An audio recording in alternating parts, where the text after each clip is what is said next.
Hello creators! It's great to hang out with you again for another video creators podcast / live stream. I live stream these at youtube.com/video creators every Monday at 2 p.m. Eastern time, but the recording goes up for those of you who are the podcast listeners in iTunes, SoundCloud, Stitcher, Google Play, Spotify, all the places you listen to your podcast. We are there every Tuesday with a new episode. And today, we're going to be interacting primarily with the live stream audience and doing a lot of Q&A about how to get discovered on YouTube. And it's such a hot topic. You know, we're talking about YouTube algorithms and SEO and optimization and all these things that go into how do we get the YouTube gods to, surface our content and grow our channels. And there's a lot that goes into it, but it's also on another level very simple. And I want to kind of dive into the simple part of it here to give you guys kind of like a brief overview of how I approach discoverability on YouTube, and then we'll dive into some of your questions or those of you who are here in the live audience. So Laura is in the chat and she will be taking your questions, those of you who are listening live. And just type them in the chat and she'll put them in front of me and we will try to get through as many of your questions as possible here in a few minutes. I do want to spend the bulk of our time today going through your questions. But before we dive into the questions, let's kind of have like a foundational conversation of how search and discovery on YouTube works, starting with the almighty algorithm. Okay. Now, let's just set a few things straight from the very beginning. There's not one YouTube algorithm. There are actually thousands of different algorithms that all kind of work together in different ways and have different things and functions and goals kind of going on, right? So I know what we mean when we say the algorithm, but the official way that YouTube describes this system we're going to talk about, they call it the search and discovery system. And the reason for that is because, one, it's not just one algorithm. There's a lot of different systems that go into this. And search is actually a small part of that. There's other ways to get discovered on YouTube. Unlike on Google, like a lot of people bring their Google mindset to YouTube. They are owned by the same company, but they are fundamentally two different approaches to finding and discovering content. They both have a search bar.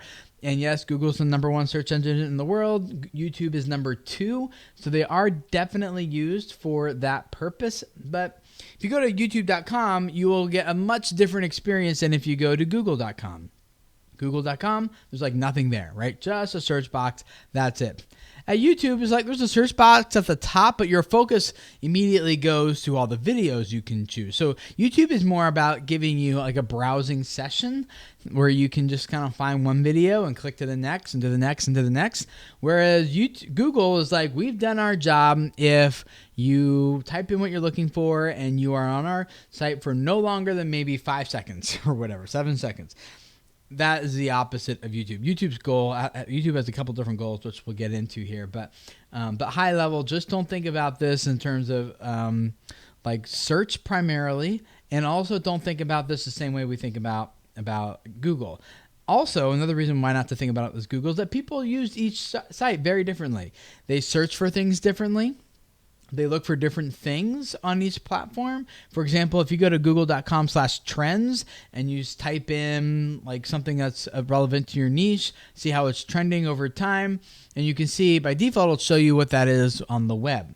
But you can also then go to a little drop-down menu at the top and change it from web search down to YouTube search, and you'll see that things trend differently on YouTube than they do on Google sometimes. And so that's because the people use the platforms very, very differently. So YouTube has a few different goals, but 3 that we're going to talk about. But the primary goal of all of this, in terms of what YouTube's trying to do, is their, quote, algorithms, their search and discovery systems, are intended to surface the right video to the right person at the right time. Okay, right video to the right person at the right time. That's what they're trying to do. So YouTube has a system in place that is trying to surface your videos. They are trying to get people like videos like yours in front of the right people. So a lot of times we think like the problem that we have is just exposure, or it's one thing or another thing. And there's certainly some things to consider with that, which we'll get into here in a little bit. But remember, YouTube is trying to find out which videos should we surface. It's not like they're trying to like, there's some creators I feel like they're trying to like, YouTube's like putting me down, they're squashing me, like if they only do this, or if it was, they're just promoting the big guys and the guys who already have lots of traction. There's no way for the little guys to get through. Like if that's the mentality you have, I think that's kind of separate. I would say it's a little bit more of a personal thing than it is about what actually YouTube's systems are designed to do. They are really honestly trying to find the right video for the right person at the right time, because that's what serves them the best. And so, if you can make videos that certain people want to see at certain times, YouTube's job is they're trying to figure that out. And so there's some things we can do to help them figure that out a little bit. We'll get into, but that's the primary goal of the quote algorithms. Okay, so what are they looking for? How do they determine which videos they should surface, which videos they should bury, which videos are just not, people aren't interested in? And contrary to the way it was back in 2008, I think it was 2008 or 2011. I think it was 2011 they switched it. It used to be the way people still unfortunately think today, which is a lot of creators are, well, if I can just do my keyword research correctly and I can fit every tag into this box that needs to be in there, and if I repeat it in the title 13 times, and if I say the word in the actual content 25 times, so the captions file picks it up, repeat it in the description and the tags, like Google is bound to be finally convinced that this video must be about this keyword. But Google got smart. Back in, I think it was March 2011, they said, you know what? Turns out, shocker, that just because a video has the keywords in it 1,500 times, see, my numbers keep growing, I guess, as I go on here, but that's kind of the way some people think, is that must be a super relevant result for that query or what that person's looking for or what that person's interest is. And they figured out that that's not always true. That sometimes video that doesn't even contain the right keyword is the proper result for that search query, or the more valuable result, I should say, not proper, the most valuable result. And so they switched to what's called watch time. And watch time is simply the number, like just the total accumulated amount of time people spend watching your video. And they're like, if a lot of people spend time watching this video, then this video must be valuable, as opposed to this other video where people aren't really watching it, or they start watching but then they abandon it really quickly and it's just not getting a lot of watch time. And so they decided that those videos are less valuable to people than the videos that people are spending more time watching. And so what it really comes down to now, if you want to position and rank your videos across YouTube, is called viewer signals. And viewer signals are the signals that Google is collecting about your video from the people who are watching them. So it's not just about how many tags you have. It's actually about how, or if you have the proper tags in there, which is great because a lot of people stress over their tags. Thankfully, Google says they don't put a lot of weight on those, so there's not a lot of pressure there anymore as there used to be. They use them primarily for checking misspellings. So, but there's three things that Google's primarily looking for, viewer signals, that they use to determine how they should position your video around YouTube. And remember, we're not just talking search here. Search is one component, but if you're looking at your traffic sources and your analytics, you have multiple traffic sources there. Some are like search, of course, but some are suggestive videos. Some are going to be homepage. Some are going to be the subscription tab. Some are going to be shared, like the content was shared to other platforms or networks, either on YouTube or outside YouTube. So there's end screens, playlists. There's a lot of different ways that you can potentially be surfaced and discovered on YouTube, whereas Google is primarily just search and ads. That's basically it. But at YouTube, did I say YouTube? At Google is primarily search and apps. Maybe I said that correctly. I don't remember. But at YouTube it's a lot of different ways that you can get discovered, which I think is great. There's a lot of different opportunities and things we can leverage in order to grow our videos and be discovered. So search is one of them. And I want to get into 3 viewer signals here in a second, but kind of parenthetically, and I think I've said this before on previous episodes, but one of the reasons why I don't personally I think search is great. Now, a lot of people disagree with me about what I'm about to say, and I think that's okay. But personally, I haven't made a huge deal about search for a while because I have found that if you actually try and go after suggested videos instead, that you can you will end up eventually ranking in search. When search is like when someone types in a query and looking for certain results. I look at my analytics more in the sense of like, where's my most valuable viewer coming from? And my most valuable viewer is the one who gives me the longest average view duration, the most amount of watch time. And what do I do to blow up that traffic source? And so it's mostly end screens and playlists, which was when people are in viewing sessions. That's when you get the most watch time from those individuals. And so I focus on how do I really blow up those traffic sources, as opposed to just always going after search, which is typically one of the not least performing in terms of overall volume, but lowest performing in terms of average view duration. Those people are kind of looking for something, they're skipping ahead in your video, getting to the thing that they want, they get it, and then they're out, right? So they're not really giving you a crazy amount of watch time. So, but search is still very relevant and very important for a lot of different channels and niches. My point is that is not the main thing that every channel needs to be focusing on necessarily. Especially, and I think it's good news, especially for channels that are like, well, I'm just an entertainment channel.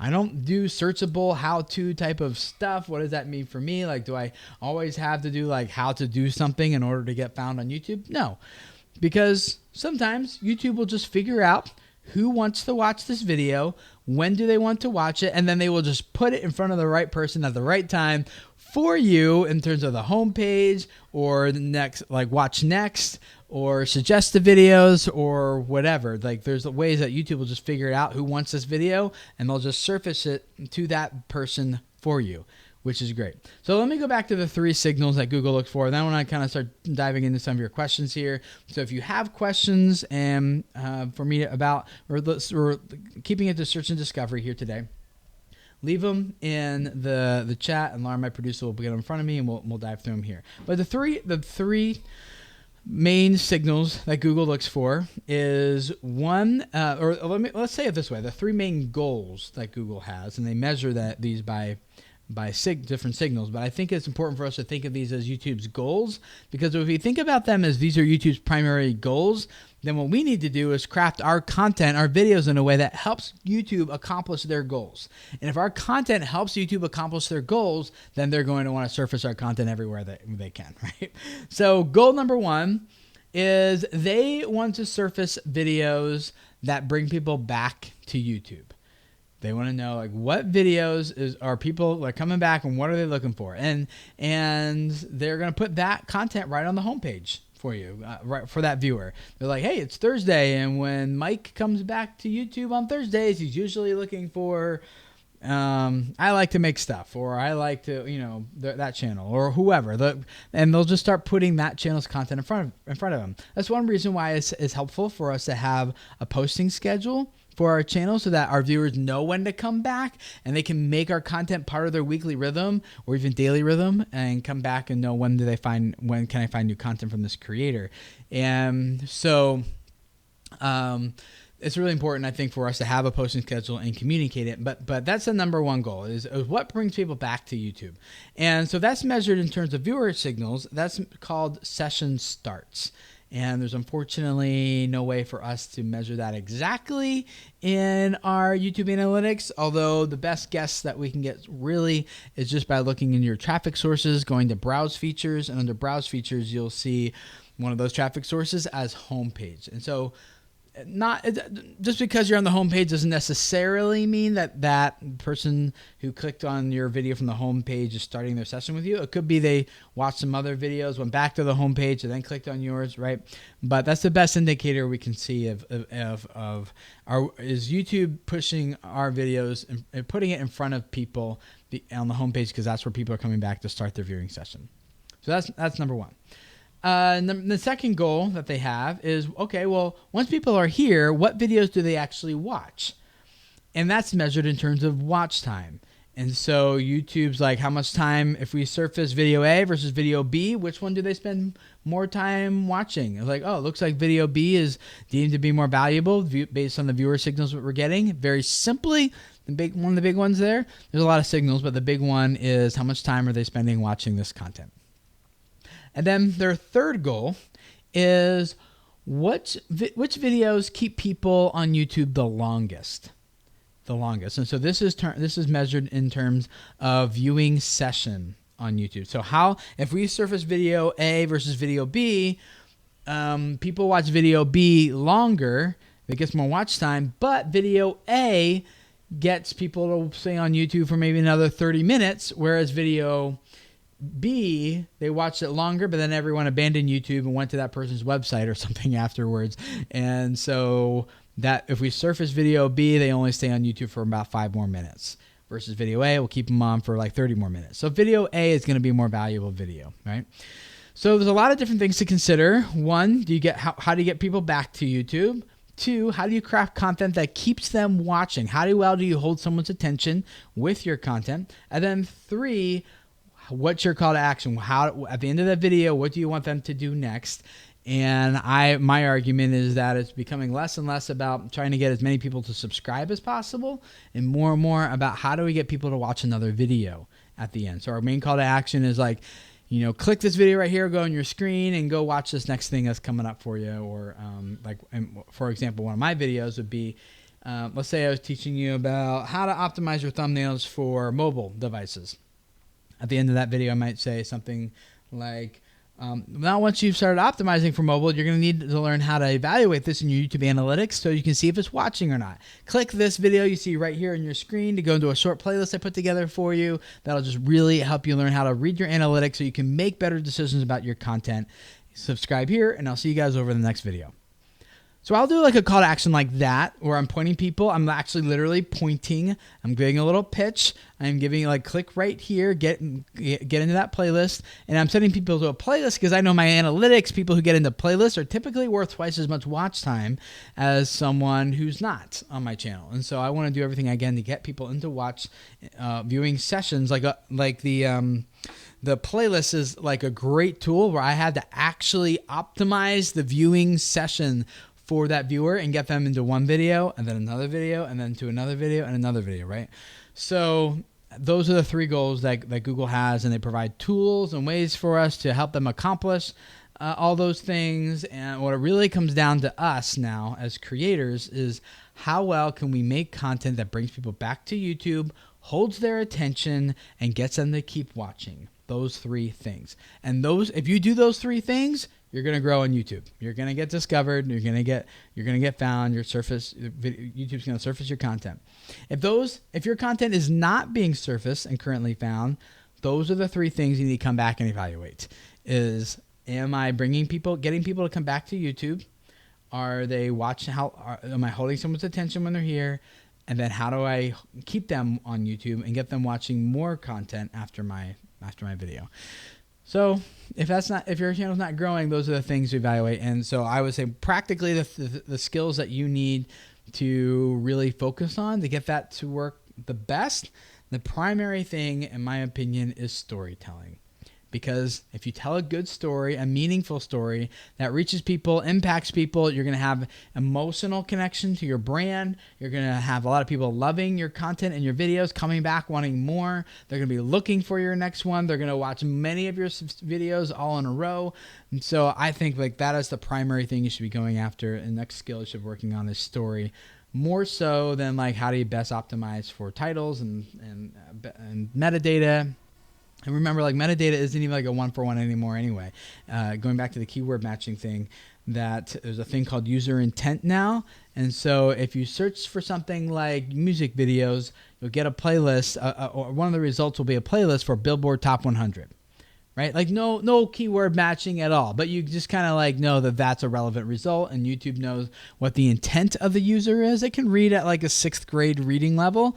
So YouTube can figure out pretty well what you're looking for, even if you're not using the exact keywords. Now, keywords still matter but from the perspective that people type in those keywords looking for something, and so they're expecting to see those words in results, and so that will get you a higher click-through rate, thus get you higher in search and results and things like that. So I think it's less about the exact keyword matching and comes back again to the human. The human component of this is what is the person expecting to see when they type in that search query, and does your video deliver what they're expecting, the words they're expecting to see based on what they searched for and the thing that they want, right? And I could get a lot more. That's a whole rabbit trail, I suppose. But let's jump into some of your questions, because a lot of you guys have some good ones here. Excuse me. And we will try to get through these as many as you can. And thank you guys for the super chats and those of you who are becoming members of the channel. Got lots of really good exclusive content for you guys, because I just want to support you guys and help you out. So a lot of in-depth, longer video trainings about how to make money on YouTube, and how to grow a channel, how to get people to love your content, and branding, and a lot of dedicated 45, 50-minute trainings for you guys there. So thank you guys for coming on, Bear. And yes, John Paul Ashworth, first of all, thank you for being a member. And 2, optimize for humans. That's what this really is about, is optimize for people, not for robots. That's the principle here. All right, Monkey and Around asks, I'm curious why a joint video with another video with the exact same content gets ranked higher than mine when I have more subs than the other channels. Well, it's a good question. I'd want to learn a little bit more about the context of that, but based on what you've said here, there's nothing about how many subscribers a channel has that determines how well its content ranks. So it could be that it has more subscribers and it ranks better and is more discoverable overall because they have more subscribers. That could possibly lead to more watch time for that video. And the more watch time it gets, as we've said, that accomplishes one of Google's goals and might catapult that video. But it's not because they had X number of subscribers that YouTube surfaced their content higher. It's because they have more, that creator has more people waiting and wanting to watch that creator, and so they get the watch time and it kind of catapults it. So that has more. And so then in terms of exact same content, it could also be, let's say that 2 different creators publish the exact same content, and let's say, for the sake of this is a very fictitious example, but just say for the sake of the argument that the videos are exactly the same by 2 different creators, but let's just say they're somehow exactly the same. And one creator A has 1,000 subscribers, and creator B has 1 million subscribers. And so why did creator B's video do better? Is it because it had 1 million subscribers? No. Is it because they had more people giving it watch time when that video was first published? That's why, well, possibly. That's certainly part of it. But there's a third element to remember here too. In terms of average view duration, which one's going to have higher retention? Well, the person with 1 million subscribers may or may not, it's not necessarily true all the time, but may or may not, let's just say for the sake of this example though, they have an audience that's more emotionally engaged with them and loves their brand and their content, what they represent, what they're all about. Those viewers are going to give that creator a longer average view duration, more watch time than someone who is watching with 1,000 subscribers that maybe 1,000 people who kind of know who that person is, but they're not really emotionally engaged. So they don't really care as much.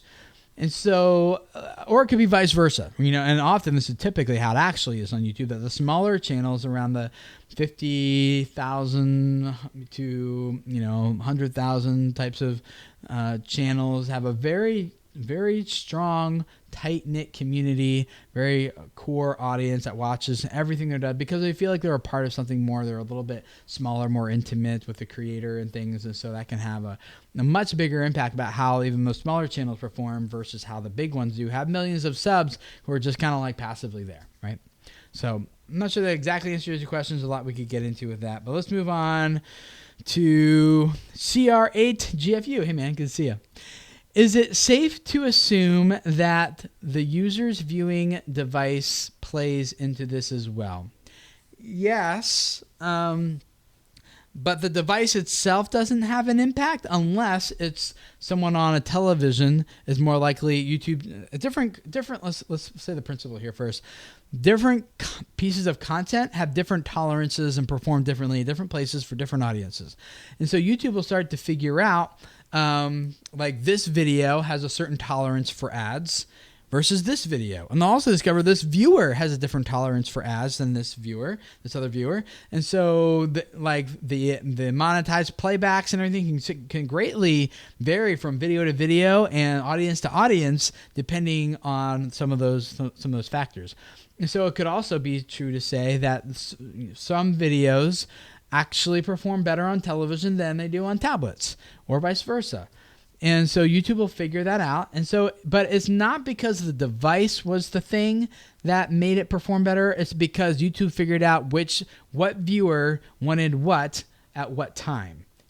So are they watching on TV? They want this content. If they're watching on a mobile phone, they probably want this content, right? So it comes down again to the human element, not to the device. But to your, kind of like hit your question a pretty high level. Television tends to have higher average view durations than mobile, for example. And so if you get a high television audience, you're likely getting a lot of watch time, a lot of session time, because it's a more passive viewing experience. People are leaning back on their couch. It's not a lean back experience. People are leaning back, multitasking, maybe eating lunch or dinner, or have the iPad in their lap, having a conversation with someone in the room. And so they'll just kind of let it play. Versus on a mobile device or even desktop device, which is like considered a lean-in experience, where someone's not multitasking. They're 100% paying attention to the video, and if you're not holding their attention, then they just click away and they watch something else, right? So hopefully that helps a little bit. DK, the legendary collector. I have a collectibles channel, and what things can you do as far as discovery when you're trying to keep something a mystery because you want them to watch the video and find out what you got? Yeah, so this comes back to storytelling in some regard, but I would experiment, okay? So I know the principle you're trying to do. Let's put this in a different context. Maybe it'll make more sense to you this way, but some family vloggers, for example, they will tease something that happens at the end of their video, thinking that if we put this at the end, people click this title and thumbnail expecting this thing, then they will, and we put it at the end of the video, they'll watch the whole video until they get it. But that's not true. That's not true. If you say your title and thumbnail, hey, mom goes shopping alone with 6 little kids, but that doesn't happen till like 8 minutes into the video, your subscribers will probably still stick around because they're actually clicked for the experience and the know, like, and trust factors, not just because of the title and thumbnail. But a non-subscribed viewer will click just for the title and thumbnail because they don't know who you are yet. They don't care about you yet, and so they're just clicking to see that story. And after a few seconds, maybe even up to a full minute, if you're really good, and they still don't get that connection, what they click for, they're out. They're gone. They're not watching anymore. So the same principle is true. I would experiment with your collecting channel. And if you want to keep something a mystery, you can, but it might be better just to kind of like make the reaction the mystery. Like they know what you got, but what's your reaction? Or what are you going to do with this thing? Or how valuable is this thing? You're right on the right track that there should be a question mark in someone's head, but that gets them to click and watch and want to watch the whole thing. But the question mark doesn't necessarily have to be what is the thing that's in the box. If you look at the kid audience, they don't really do this. They do unboxings, but the kid knows typically what's going to be unboxed when they click the title and thumbnail. The mystery for the kid is, how is this person going to react when they get to this? How is this going to change them? Well, what's it like to get this thing out, right? They have different questions that are also there, but it's not necessarily like, ooh, what did they actually get? That's not how it works. The Easy JC. Hey, Tim, here's a question I have. As a starting creator, should I focus more on audience retention or optimizing thumbnails, titles, and descriptions? The answer is both, which I know you're like, okay, face palm here, Tim. Don't tell me both. But you really need to focus on both. But here's why. The title, no one cares about how good your video is if the title and the thumbnail don't actually get them into the content in the first place. Once you get them into the video, it doesn't matter how good your title and thumbnail was if the content itself is lame and the retention's really low, right? So you need both. It's not like one or the other. It's like step one, step two. And then I would argue also then the thing that you should also be considering as part of step three is after you've gotten your content to the point where you're getting like 50% of the people who click play are still watching at the end, then the next question is, how do I optimize my end cards, my end screen, to get people to click and watch another video? And we've talked about that in the past. I have several videos about different ways to optimize your end screens for higher click-through rates. But some of our clients that we're working with have seen up to 38% click-through rate on their end screens now. Typical normal is like 0.7 to 1% click-through rate. So, but with some intentionality and some strategy, you can certainly up that click-through rate. As they're a very warm lead, so to speak, in terms of like sales. If you're trying to sell that next video, really pitch it to them. Someone who just finished and watched a whole video of yours is more likely to go on and watch another video if you give them a good pitch for it. So you need both. It's impossible to focus on just one or the other. But if you really need it, like for some reason, like, no, Tim, I'm holding your feet to the fire, put them in order. I would say audience retention first, titles and thumbnails second, and then end screens. But I think you understand you really need all of them. True financials. What is the best way to title videos in a series to keep them connected? 3 to 4 videos all within the same story. So a couple ways. One, well, let me come back. I'll answer the question second. As I normally do, I have to like not answer the question first for some reason and just give you other ways to think about it and then come back and answer. So sorry. But so there's I would not do this if at all possible. I would try to keep every story encompassed into one video.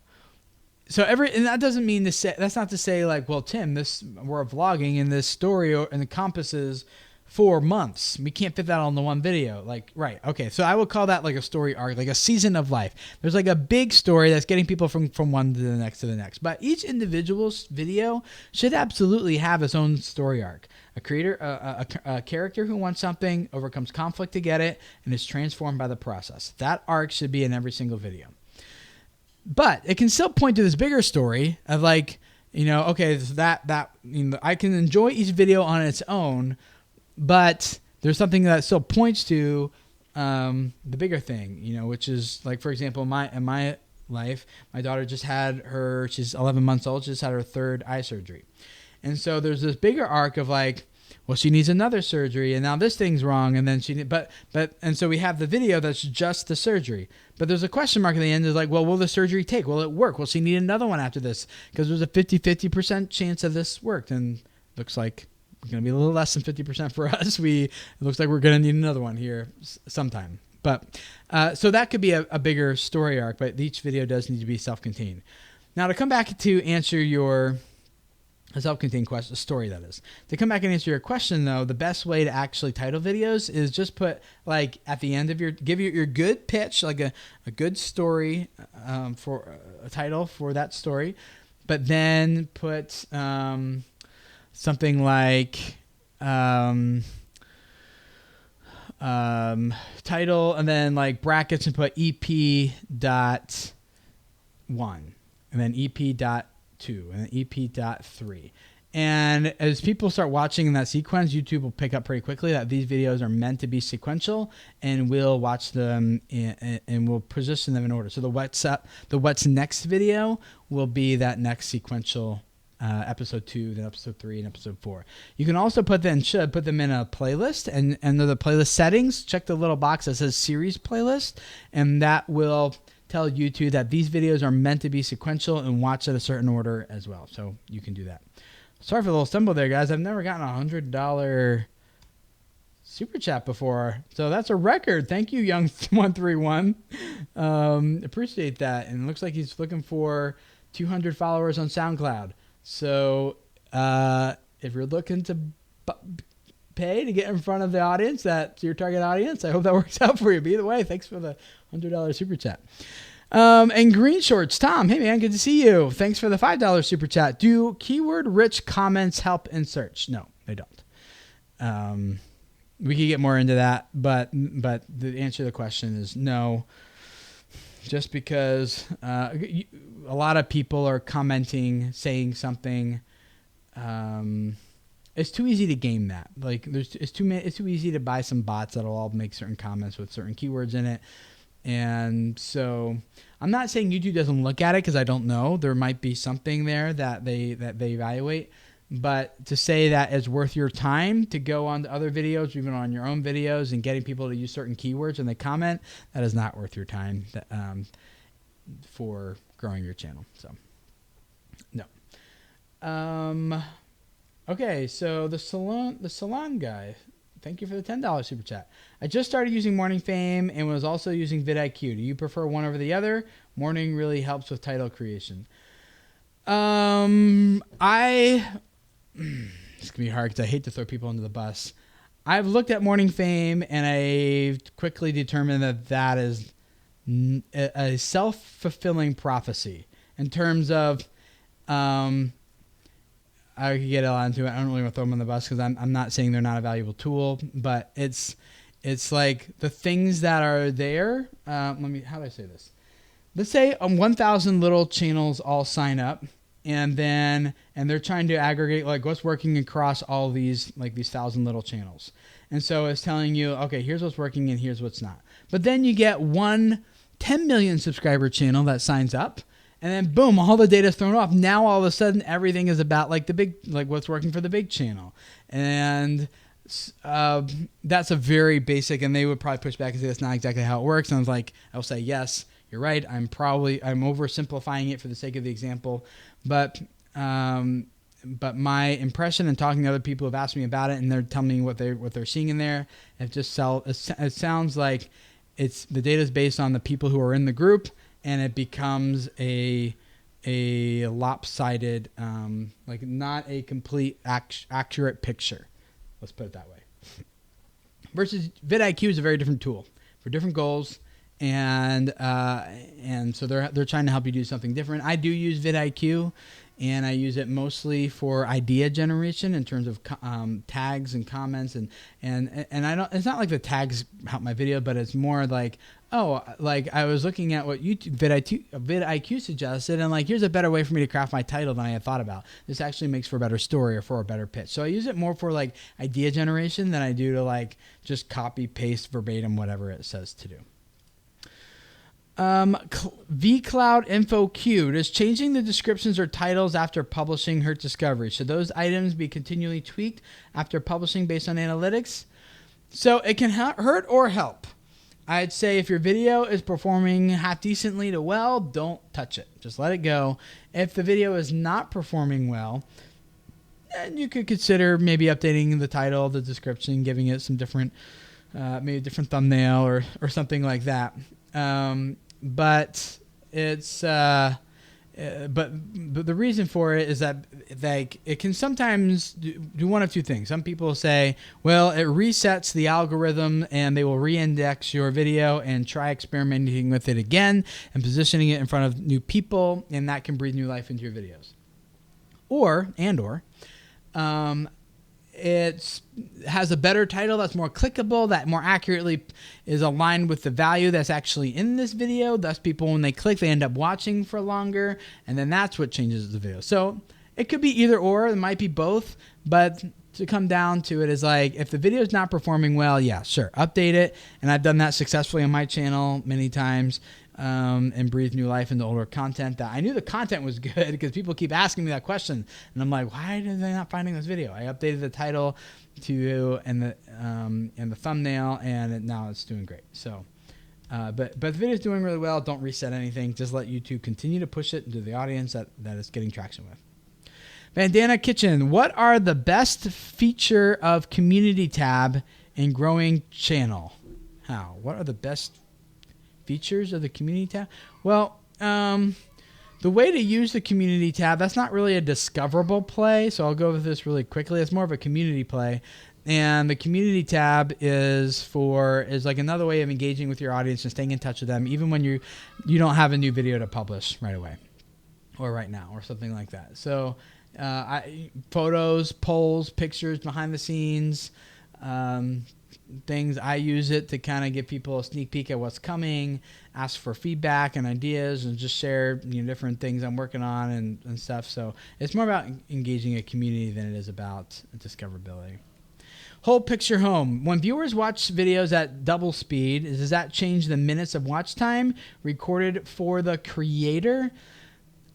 I have asked that same question to YouTube themselves, and they said that it's double speed. Watch time is based on real life time. So if they watch at double speed, they might get through more of your video, but the actual watch time that's recorded is still however much time they spent watching it in real life. So that's how that goes. Mr. Gold Star Gamer, if I delete some videos with a lot of views, will YouTube punish me as a creator? Nope, it won't. Obviously, if that video has a lot of views and is bringing in a lot of traffic, then you might lose a big traffic source for you, or people discovering you and your content in your channel by deleting that big video. But the video is dead and is not getting any more views, and deleting it doesn't hurt you. All days with Alice. All day with the Alice, I think is how you say it. A preterm labor video of ours posted 7 months ago got about 8,000 views. About 6 days ago, it skyrocketed to almost 500,000 views. How does that happen? Yeah, I get this all the time on my channels, and I see it. This is a very, very common thing. So there's a couple different things that could be happening, and you can discover all these yourself inside your YouTube analytics. One thing that could be happening is it just sat there dormant, and all of a sudden Google figured out exactly who was resonating with this video, and they started pushing that video to the right people at the right time, and that blew it up. It could be also that look at your traffic sources, see where the traffic's coming from, but maybe another popular creator or maybe not popular creator, but there's another video going big right now, and that's pertains to whatever is specific about your preterm labor video. And so you're getting a lot of spin-off views now from that other video. So it's not like anything changed in your content. It's just like someone else uploaded a video that was getting a ton of traffic, and now it's benefiting you because now those people are interested in that thing or something. That happened to my wife and I when we uploaded we've been debt-free, been Dave Ramsey people for over 10 years.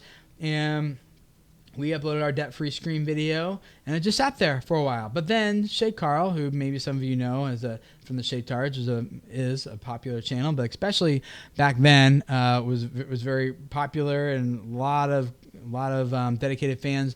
They uploaded their video doing their debt-free screen. Well, now all of a sudden, our video is like the next one's recommended and suggested after their debt-free video, and so all of a sudden our video took off and started getting a lot of traffic to it.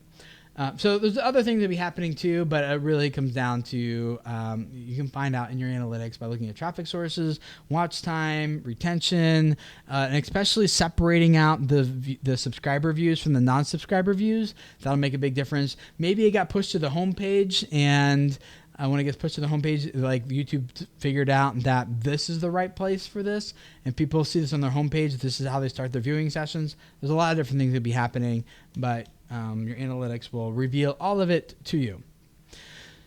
Super chat, thank you from Hakim. How do you think of Zorin.com for YouTubers? I'm not familiar with Zorin.com. Let me just see if I can look at it real quick. So, okay, well, I just loaded it, and I can just tell you right off the bat, it's about start making money with your videos. Let me just say this. I come to channels like this, and it says here that people can easily send payments to you, support your work, send you drinks and gifts. So just create your profile and share your link. That's great. So sure, I haven't heard of Sortin. I haven't heard of them. Patreon is one that a lot of people use. I would just use what's kind of established. Patreon's great. So that site it's probably not the type of site I would feel, just by looking at it, that I would trust by sending my money through it. But there's a principle that applies to us as creators that we just experienced right here, is that there is good design equals perceived credibility. Good design equals perceived credibility. So that site was like poorly designed. Okay. So sorry, Sarah Dawn, if that's your website, or not Sarah Dawn, the other person, if that was Hackham, if that was your site, but good design does equal perceived credibility. And so for us as creators, good channel art design, good thumbnail designs, good content design doesn't necessarily equal actual credibility. You can be super credible, but if it doesn't look good, then the perceived credibility is too low. Sarah Dawn. So I know that non-automatic captions count towards SEO. I think I disagree with you there so far. But now I'm hearing conflicting messages about if automatic captions are indexed for SEO. And any knowledge? Okay, we're getting into some nuances here, but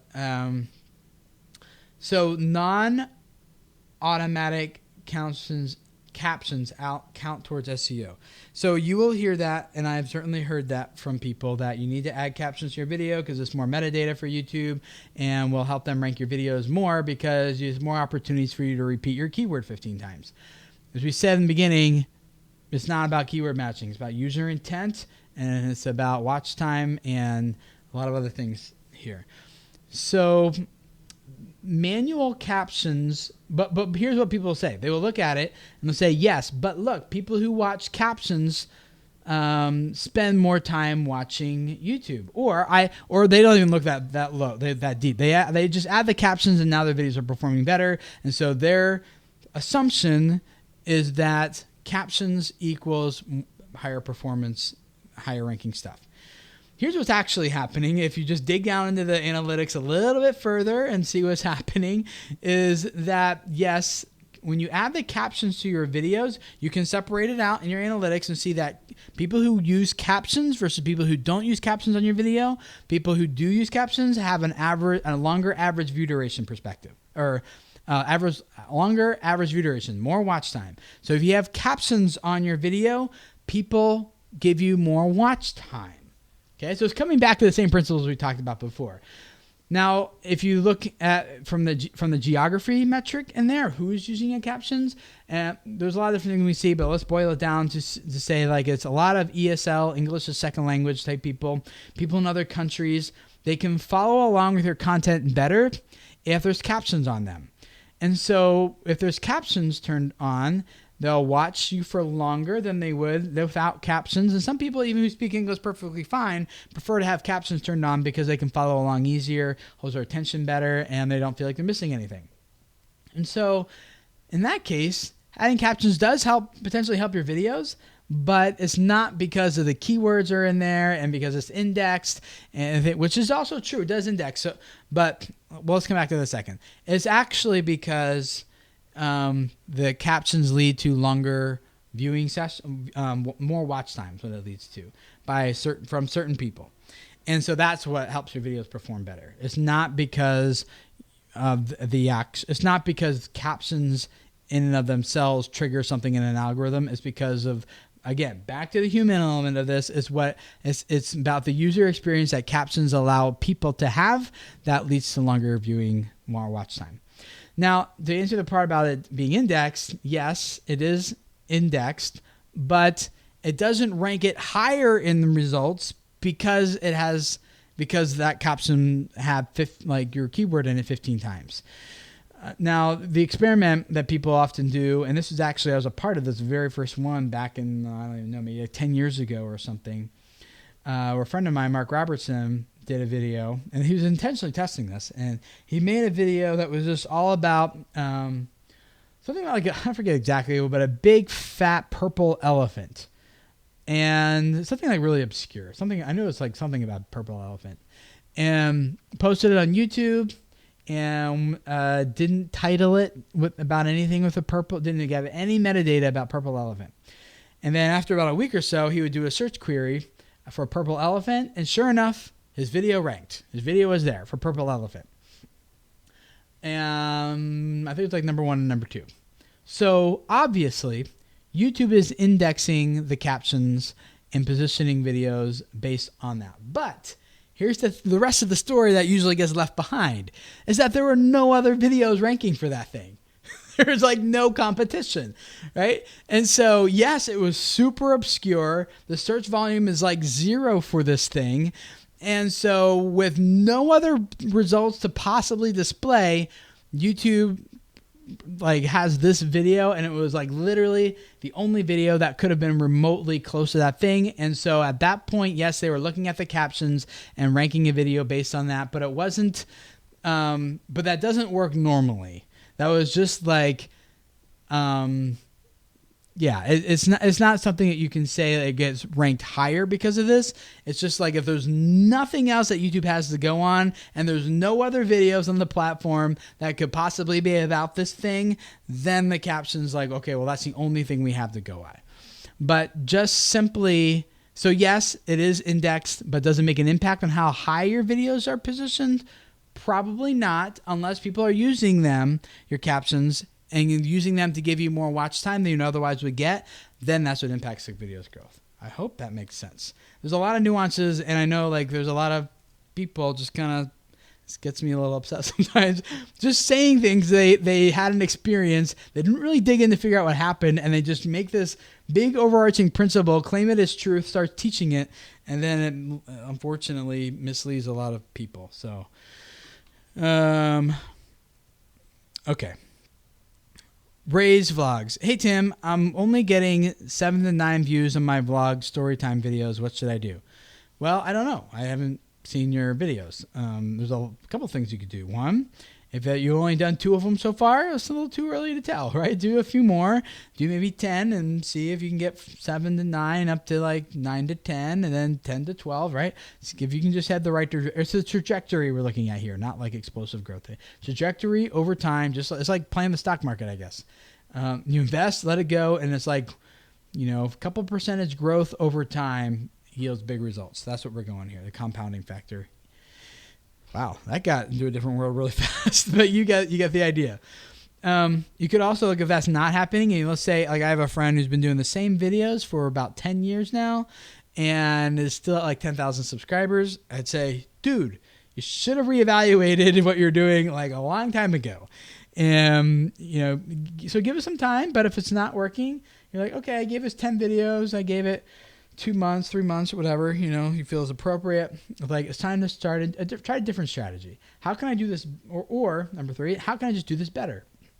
What's missing here? So vlog storytime videos. Oh, maybe the vlogs are good, but not for someone who's never heard of you before. You got to quickly bring people up to speed on the story. Or maybe it's a good story for you, but you're not telling it well enough for people who don't know about you to engage with, right? Or care about. A lot of this, again, comes back to the human elements and the storytelling aspects, but I'd say without having seen your videos to be able to tell you exactly what to do next, it's about experimenting, trying, improving, growing, doing different things, and honing your skills on what you really need to do to get people to watch and more importantly, when they watch, then get them to care about you and the brand, which comes down to a lot of the branding elements, which is another topic for another day. But we're talking kind of mostly just discoverability here. The EasyJC. How does the SEO of a live stream differ from that of a video? Sometimes streams don't appear and overthrown by videos. So again, it's a thing I've heard people say is like, don't do live stream. I'm live streaming right now, right? People say don't do live streams because they don't perform as well. And YouTube counts them differently. And the algorithm doesn't like live streams and things. So I just answered this on Facebook not too long ago. Live streams are just a different tool than published videos for a different goal. The goal of everything on your channel should not be lots of views, lots of subscribers, lots of money, lots of engagement. Like you can't have 15 different goals for one piece of content. There are other very legitimate goals other than discoverability for each of your videos. Community development is a very big one, like we're doing right here, hopefully. Like I'm getting to interact with you. I get to answer your questions in almost real time. That is something we can't do on a published video, right? So it's kind of like you wouldn't go up onto your roof to hammer down some shingles and take your rake with you, and then say, "Oh, this rake is useless," right? And say it's a terrible tool. And likewise, you wouldn't try to like rake your yard with a hammer and then get frustrated and say the hammer is a terrible tool, it's useless. Like, it doesn't make live streaming any more or less valuable or useless than a published video. They're just different tools for different goals. And so I'd say for live streaming, the goal here should be community development and interaction, because after the live stream's over, I'm doing this hopefully myself like now in a way that has a little bit more replay value. But after the live stream's over, Haunted Road Media. If you guys know Mike in the chat here, he says live streams work fantastic at building community. He should know. He live streams a long time, every single week, multiple times a week. So you guys can check out his channel if you want to see how he's doing it.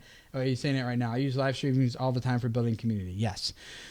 So different tools, different things. But to come back to your question, how does the SEO of a live streaming? I don't typically use live streaming as a discoverability play. Now, some people do if you keep a live streaming going for a really long time. And so like right now, this video is about like discoverability on YouTube. And so it's likely that this video currently right now, as I'm live streaming, is being positioned higher in search and suggested videos than a normal video with this title and thumbnail and everything would be, because it's live right now. The value of this video is being here right now. But when this is over, there's no more Q&A, there's no more interaction. You're basically just listening to a conversation that a couple other people had, and you're just kind of too late to the party. That's what it feels like. So now that all that said, there are live streams that do perfectly well. For example, Olympic athlete, I forget his name. It's a swimmer, I think. I forget. I saw the channel a little while ago, but I thought this was a great example. He does workout with me, like live workouts with me on his YouTube channel. And so he live streams it, the workout, and then it's done and it sits as a replay on his channel. But those replays still perform really, really well, because there's still a lot of value in that workout live stream that other people will get, and will replay that workout multiple times and work out and do that workout multiple times again, even afterwards. So those workouts can perform really well, even though they were initially a live stream. So again, human elements, as we come back to, it's not about algorithms preferring one thing over another. They care about whatever people care about. Whatever people are watching, responding well to, that's what they care about. So if that becomes our goal as creators. Real Cyborg, how do tags for live streams rank above others? Again, like tags is not a big deal. Wouldn't worry about it too much. They don't make like a huge difference. Wow, guys, you have a lot of questions here. If you guys are interested in digging more into this type of thing, I spent a whole few weeks with people in Video Labs on discoverability. In fact, Mike just mentions in it. Tom has been through it, Board Shorts, and Laura has been in it. A lot of people here in the chat have gone through that. We spent through Video Labs, and we just spent a few weeks going through video discoverability and SEO. So if this is something that you really want to dive into, the next Video Lab session is opening up for registration here in the next few weeks. So if you go to the link you'll find in the show notes, if you're listening to the podcast, or if you guys are here on the live stream, here's the link you can go to. I'll put it in the chat, and that's where you can just put your name and an email on a list that I will notify when that registration opens. But I mean, Video Labs is a lot more about discoverability, and we spent a few weeks on it. But it's not just about discoverability; it's about all these other elements too that are about how do we grow and surface YouTube channels, grow them, reach the right people. It's about the branding elements, it's about the subliminal messages that happen that gets people to like really know, like, and trust you and your content. It's about how you get people to really respond well, boosting engagement, a lot of those things.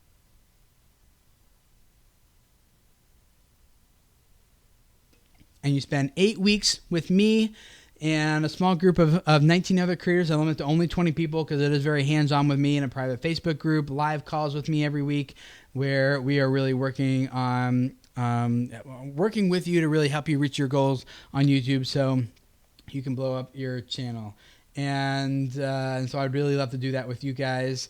if you would love to hang out with me. It would be a lot of fun for me to get to know you and your channel and really help you put together this process, this system in place. We go through it in Video Labs. It takes about 8 weeks, a lot of homework assignments. It's not just information. You're actually working on stuff together as a community of other creators, as well as with me and yourself on your channel, getting a lot of, not just learning information, but getting it done. And it's the same process I use when I do YouTube strategy for Disney, for Century 21, for HBO, Budweiser, eBay, Warner Brothers, like whenever it's the same thing. It's the same process, and it works. And there's always people who blow up at the end by the end of each 8 weeks. The winter session, we had a lady go from 400 subscribers to now she's already past 100,000 subscribers in only 10 months. And so really cool story. I'll be sharing that with you guys here as a video pretty soon about what she did on her channel that really helped her get there. But that is something I'd love to hang out with you guys for. So go to the link in the show notes to sign up for that, or the link I put here in the chat for you guys who are live. Enter an email address, and I'll let you know when the doors open for that. For the first 20 people to come in, get in, and then we will spend 8 weeks together. So it'll be a lot of fun. So thank you guys for hanging out. Subscribe if you haven't already. I'm sorry we didn't get to all your questions, and those of you who are listening to the podcast, give me feedback about this. You did last time. You said the Q&A type of format for a podcast was great. I wasn't quite sure. I know it works great for a live stream, but I wasn't sure how well it worked for a podcast. So again, listen, if you guys were listening to this later, let me know what you think. And also, guys watching the replay of this, let me know what you think in the comments below about the Q&A format. And those of you in the chat, thanks for hanging out. And we will see you guys again next Monday at 2 p.m. Eastern Time for another live stream. Thank you, Laura, for getting all these questions. You've been working hard. She's doing tons of copying and pasting. Oh, Just Creatives. Yeah, she was in Video Labs also. She says, I was in it earlier this year and loved it. So thank you, Jess. It was good hanging out with you for those 8 weeks as well. Thank you guys for hanging out, and we'll see you guys again next week. See you then.